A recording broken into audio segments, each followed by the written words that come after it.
Hey everybody, what is going on? Hexlex here. I got another Master Duel video for you. Finally coming around to Pearly. Fun fact, I actually was going to make a Pearly video before even the new pack came out with like Ice Barrier and Voiceless Voice and stuff. But of course with that release happening and then just, wanting to then play a bunch of Synchro decks, I totally forgot that I had these Pearly games even at the end of my replay list there until I noticed them, and I was like, why do I have these random diamond games? Oh yeah, so we are going to see some games from more of the beginning of this season, but I also do have at least one in here that's going to be from rating duels. Just the other day I was playing a little bit more with this deck. So Pearly, I think, is one of those decks that is going to be a mainstay of the meta, kind of like Sword Soul, where I don't think it's going to have, I don't think there's going to be one new pack and then all of a sudden Pearly is unplayable. Nor do I think Pearly is really going to take that many more banlist hits. I wouldn't expect it to anyway. I would expect it to just kind of slowly decline in power level until it kind of is naturally power creeped out of the meta. Again, much like Sword Soul. But that said, I do think that for the time being, Pearly is still an excellent deck, and don't just take my word for it. In fact, if you go over to Untapped and look at some of the highest win rate decks in Diamond and Master, you'll see that Pearly is in this season, and has been in many in the past, one of the top highest win rated decks. So definitely a lot of success with it. I also think, and I maintain this, I've said this in past videos, that I think Pearly is actually a pretty good deck for beginners to get into if you're looking to branch outside of maybe your Sword Soul structure deck or whatever first competitive deck you're using, and you want to kind of pivot to something else. Pearly is relatively cheap. It's actually about average, I would say, for the number of URs you need for in-archetype stuff. I think it's 9 total. The 3 My Friends, the 3 Sleepies, 2 X-Pearly Noir, and then 1 Ep-Pearly Noir. But it's all available in a secret pack, and the deck is one of those like Sword Soul where it is quite easy to pick up and get the hang of the initial game plan, but it does reward you for playing it a lot, and there is a still fairly high skill ceiling despite a low floor. Again, the low floor being it's easy to get into, but the high skill ceiling meaning that there are a lot of intricate plays you can make.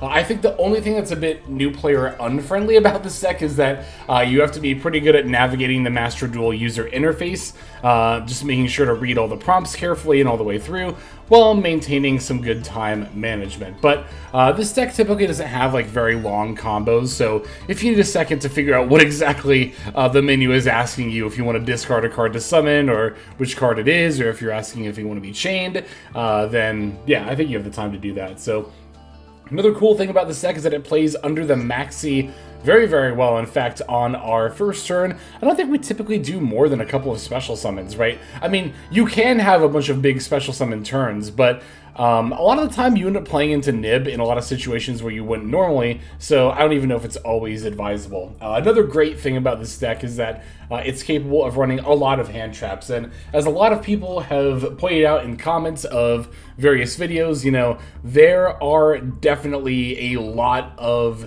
there's a reason to play a lot of hand traps in a meta like this, because a lot of the decks in the meta can often play through just one, right? So, and this is not just true of Pearly, it's true of every single deck.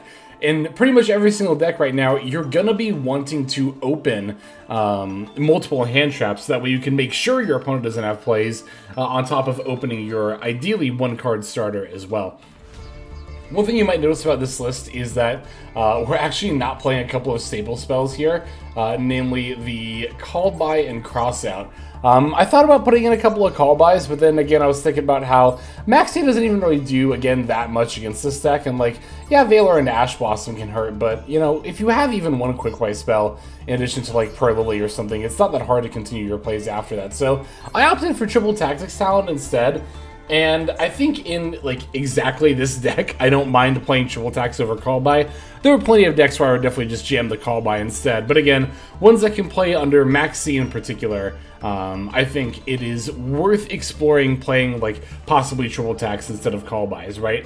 Plus, even if I am in a situation where the Valor / Ash Blossom is enough to stop my turn, then at the very least I could use Triple Tack to hand rip my opponent and make sure that they don't have plays either. And in a lot of situations that can be even more valuable than negating the hand trap is getting that hand rip in. But I don't know, if you really wanted to, you could probably go up to like even a little bit above 40 to include the call buys and maybe go down on the per leaps. You really only need one per leap because it's very searchable off of the Epperly Noir, but at the same time, I like having a second copy for like very grindy games. It has come up a couple of times for me. I guess you could also, if you really wanted to, not play Gamma and Driver, but I've been pretty up on Gamma this season, the past couple of seasons actually, in general, but especially I do like it in a deck like Pearly, where even if the Gamma/Driver is dead, you can always just pitch it to a quick play spell, right? So, alright, yeah, I think that pretty much covers everything I have to say about the deck. It's still a pretty standard Pearly deck. Not too much out of the ordinary going on here, except for maybe, again, the lack of call buys, but I don't even know how atypical that is. Anyway, let's just break this list down card by card, and then we'll start looking at replays. We are on 1 Cyframe Driver, 3 Effect Veiler, 2 Pearly, 2 Per Lily, 3 Maxi, 2 Cyframe Gear Gamma, 3 Ash Blossom and Joyous Spring, 1 Nibiru the Primal Being, 2 Triple Tactics Talent, 3 Straight Pearly Street, 3 My Friend Pearly, 3 Pearly Happy Memory, 3 Pearly Pretty Memory, 1 Pearly Delicious Memory, 3 Pearly Sleepy Memory, 3 Infinite Permanence, and then 2 Per Leap. And that's going to do it for our main deck. For the extra, we're on 1 Sylvan Princess Sprite, 1 Lyrilisk Assembled Nightingale, 2 Epperly Happiness, 2 Epperly Beauty, 1 Epperly Plump, 1 Epperly Noir, 1 Downward Magician, 2 X-Pearly Noir, 1 Divine Arsenal Zeus Sky Thunder, 1 Superstar Slayer Typhoon Sky Crisis, 1 Relinquished Anima, and then finally 1 SP Little Knight. That's going to do it for our list. Let's take a look at these duels now.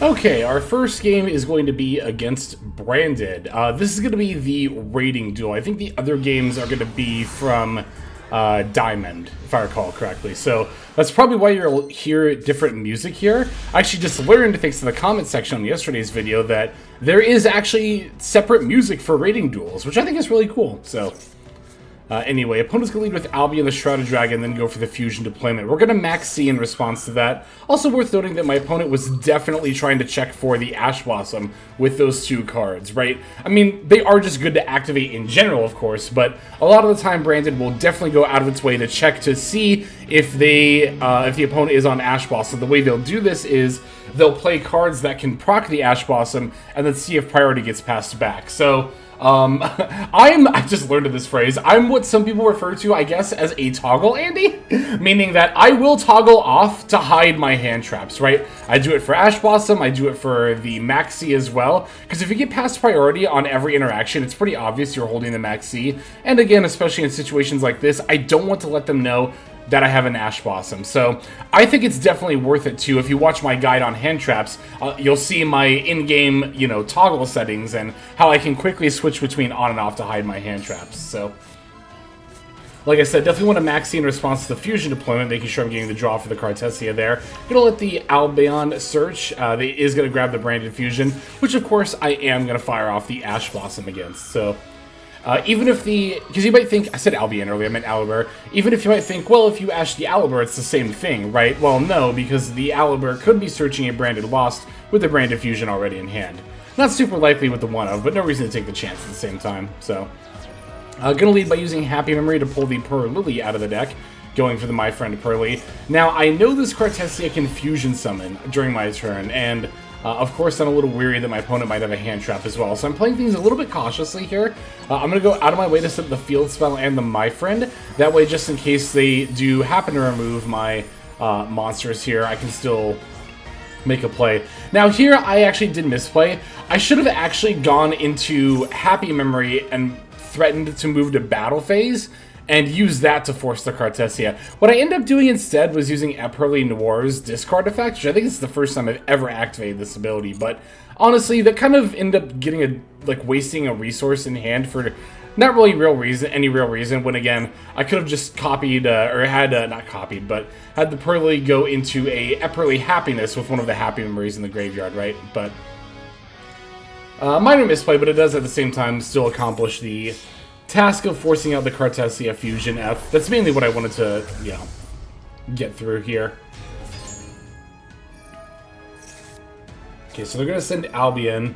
I'm going to use triple attack to actually draw 2 here. Like, I could take the Granganol, sure, but at the same time, then I'd have to link it off. Otherwise, I wouldn't be able to go into, like, a Zeus or an Expertly Noir.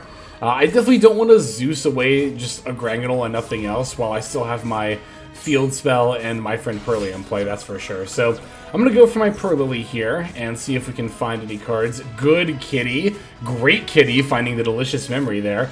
I'm actually going to activate the Delicious Memory, and that's funnily enough going to get my opponent to concede right off the bat. I thought that was a very, very early concede because they had just wheeled the Branded Fusion back to hand too, but basically my game plan from this point was to just try to go into as big of an Expertly Noir, both stat and material-wise, as I could. So, oh, I guess that's why my opponent conceded, is because I didn't really point this out earlier when they did this, but my opponent actually made a very good play here that's very effective at countering the Pearlies, and that's when I activated Pretty Memory, they chained Branded Retribution. Now, it wasn't the fact they chained Branded Retribution in particular, but really more the fact they just chained to my Pearly Pretty Memory, because the effect of the X-Pearly monsters to attach is a when effect, meaning it can miss the timing. So, but yeah, with my ability to attach the Delicious to the Epperly Noir, that's going to let me set the Pearl Leap, which will let me go into X-Pearly Noir. And it seems my branded opponent, even with the Branded Fusion in hand, 3 other cards in hand, was still not willing to face down the X-Pearly Noir, which should give you a good sign of just how strong of a card it is. Oh, it's so good. All right, we definitely have some more games to check out, though. Let's go ahead and look at the next one. Okay, next opponent's going to be on Chainburn. I don't know how, not always, it's not like every single time I go on ladder, but it sometimes feels like I always find the Chainburn players. But anyway, we're going to be going first here, opening my friend Pearly and a bunch of hand traps, but that's actually going to be fine. I think we can make friends off of my friend Pearly and nothing else here. Gonna reveal a couple of Sleepies and a Delicious Memory, getting the Sleepy Memory here, which I'm gonna use pitching the Nibiru to go for the Purlily. Basically, I'm gonna add the Yeep here off the Purlily, right? Because I don't have another quick play spell to proc the effect of Epperly Noir. I really wish that I did, but so if you open the My Friend, you could just do this, right? And then guaranteed to have an X-Pearly Noir. It's only going to have 3 materials, so it'll be affected, and it only gets 1, spin back into the deck, but it's definitely better than nothing, so. Besides, in a situation like this, we do have Imper, Maxi, and Ash Blossom, so against a lot of normal decks, I would expect to be able to, be able to play through my opponent's stuff. But this is not a normal deck. This is Chainburn, so. Alright, let's see here. Straight Pearly Street's going to be our top deck here. I'm going to activate the My Friend. If I knew it was Chainburn, I don't know if I would have done that, but, because I do take the damage in order to do that. Anyway, going to grab Delicious, go for the X-Pearly attack, but it's got a Dimension Wall, which does not negate the attack, it just reflects the damage. Which is important to note here, because that's why I'm still able to go into Zeus. Fun fact. You might read Dimension Wall and think, how is this any different than Magic Cylinder? Well, Magic Cylinder negates the attack. Dimension Wall doesn't. Dimension Wall just says, instead of you, your opponent takes the battle damage. So again, because my attack did not get stopped, it wasn't negated, I can still make the Zeus here. Again, if this had been Magic Cylinder, that would have actually stopped me from going into Zeus. So, if you're building a burn deck, you might think it might not matter which one you put in, but it actually does. I think you usually play both anyway, but... Alright, so opponent's going to Secret Blast in response to the Zeus effect, as well as Secret Barrel. So what I'm going to do here is I'm going to chain my Max C. Opponent's got a Chain Strike here. And then I'm going to fire off the Zeus again. It might look weird to Max C and Zeus here, but what I'm doing is I'm minimizing the number of cards that are in my hand and in my spell and trap zone. And by doing so, I'm also minimizing the amount of damage I'm taking off of Secret Blast and Barrel. I think... Oh, we can see the animation twice, too. I think, because I have 2,600 life points, I think I would have lived through those anyway, even if I hadn't have done that. But against a burn deck, especially when they're in top deck mode, you just want to be at as high a life points as you can get to. Just to not try to get burned out by a top deck, right? So here, I'm just setting up an Epperly Plump. Basically getting it online to try to get some draws off the Sleepy Memory, and also is trying to establish it for the next turn to try to swing in for lethal, right? I think I have 2 Sleepy Memories on this now? Yeah, 2, so I get 2 draws here. finding a Yeep as well as a Happy Memory. Opponent does have an extra peeled off the top, but thankfully we have this Ash Blossom here, which is going to put a stop to that, which is very, very good. I'm very glad I had Ash Blossom in a situation like this. Alright, they do have Lava Golem as their last card, but thankfully this does proc the Stray Pearly Street and the My Friend Pearly, so, holy shit, this part of the song goes hard.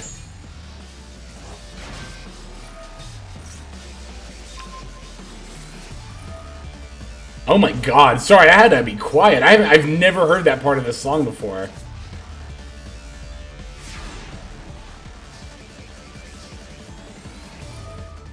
Oh, I love that. I'm gonna be using this board a lot more often now. Oh, that was good. Such a good quality of life change for them to include the music per board. Alright, so here I basically am just trying to get as much... I'm trying to find the AK damage, more or less. Just going for as many bodies and excavates and searches or whatever as I can. Because I guess I'm not dead on my next turn. I'll still have 600 life points, but you know, why take the chance? Why try to cut it that close, right? So here I get to make the Epperly Beauty, and I'm going to make the Epperly Plump, looks like. Well, I suppose, too, if I really wanted to not take the Lava Golem Burn, I could just throw the Typhone on top of it. And then Epperly Happiness. And is that lethal? 7,400. Oh, it's going to be lethal as soon as I get some more materials on the... Yep, there we go. Now it's 8k. Yeah, so now I have enough damage to swing in. Oh, they surrendered in the middle of the good part of the song. Damn, I've never heard that part of this board's track, that particular track before. Oh, that was so good. But there you go. So yeah, you wouldn't expect a game against Chamburn to be so grindy, but you never know which games are going to end up being grind games. Thankfully, Pearly is a deck that is very, very good at grind games, so we did not have too much trouble there. We have one more game we're going to show off before we finish the video. And our final opponent here is going to be on Makono. Alright, so let's see what we have in store. Alright, looks like they're taking the first turn. Which you might be like, Makono taking the first turn, really? But that's actually pretty common at this point. Like, I don't know, if I see the opponent elect to go second, then I will probably still assume it's Makono, but when it comes to Makono decks themselves as a whole, I think the majority of them actually do want to go first.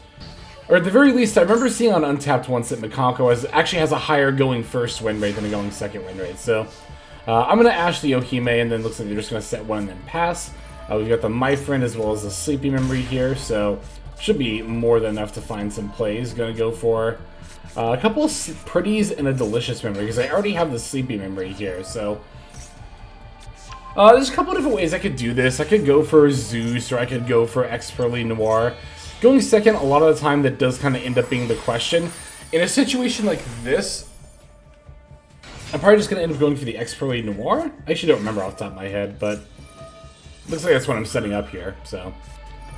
Oh yeah, because they have Summon Limit, that's right.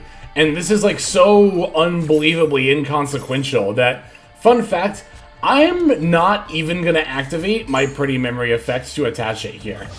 Like, to attach the Summon Limit as a material, right? I could get rid of this Floodgate, but I'm like, nah, I'm good. I'm just going to chill. Like, I value the cards on my field higher than getting rid of this Summon Limit by now. And that's the great thing about Pearly, you know? I think that's one of the reasons why I kind of find it so beginner-friendly, is that because there are so few summons, it's really hard to lose track of what you need to do, right? Unlike a big, like a Synchron deck, you know, God, like, I've been playing Synchron a lot this season. I still feel like, wait, what the fuck am I doing right now in the middle of my combo lines? But, yeah, I can't even imagine a new player trying to get into a deck like Synchron. But, again, I think Pearly is a very, very good pace. So, I'm going to keep ashing this Ohime here.